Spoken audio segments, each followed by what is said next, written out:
Hello. Tuan, ada barang baik tuan. Kualiti tinggi, tempat bersembunyi. Nanti saya akan share location dekat budak-budak tuan. Menarik, nanti kita jumpa.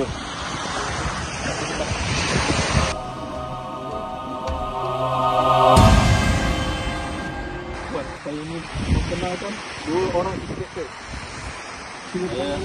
Kita Syamil,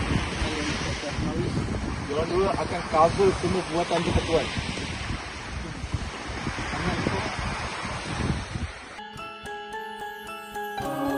Kita akan mengikut diorang dan lepas tu kita akan saya setuju dan yang bagus.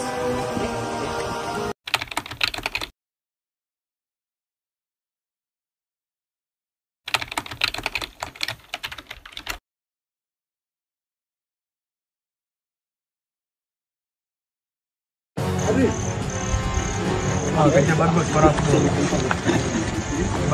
Kerja bagus. Korang dah potong semua ni, lengkap. Sesuai. Lepas ni kita boleh kaya.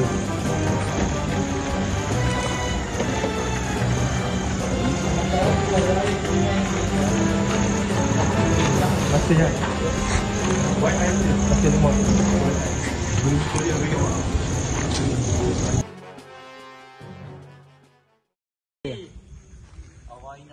Kau tengok lagi semalam? Tengoklah bosan gila. Tengok. Tengok aku tidak awal.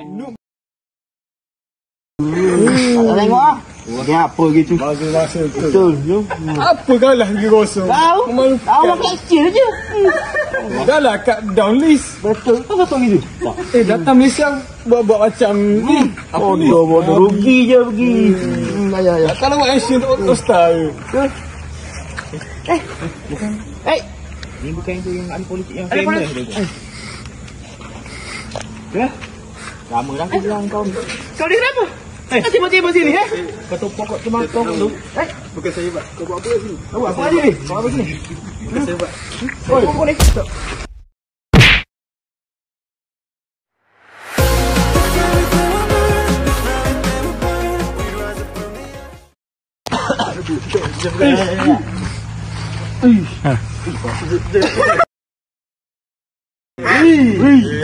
Curi Una ingat agak muka kau ni nak kan ni balik Kau ni tak boleh buat macam ni. memang saja dah hak dalam hutan tu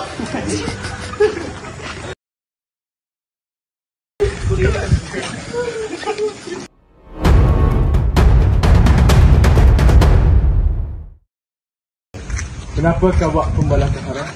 Kita tak tahu bukan salah. Siapa lagi dengan kau? Cakap. Kita tahu. Ada 2 orang pekerja saya. Siapa? Ada. Dia duduk kat sana. Siapa? Mana sana tu? Nama. Nama dia. Cakap. Baik kau cakap sebelum. Lagi berat denda kau bagi. Nama dia. Cakap. Bagi dah tahu. Nama dia Zahir dengan Haris. Dia berada di kampung yang sama. Bekerja di bawah kau. Ya. Kan kita dah dapat maklumat ni. Kita boleh tangkap 2 orang lagi yang buat kerja haram, jadah. Tak nak cari kerja halal. Bodoh!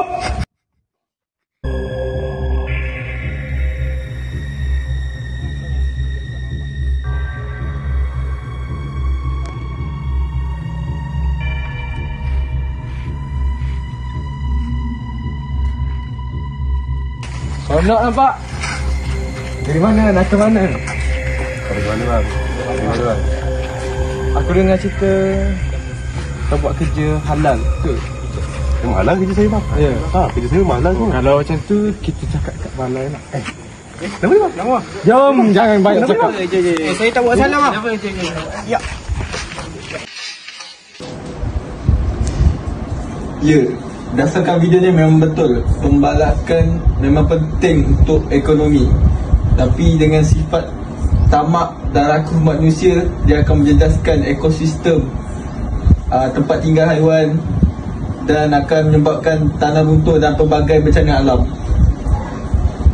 Oleh itu, kita sebagai manusia bertimbang rasalah pada alam. Sekian terima kasih.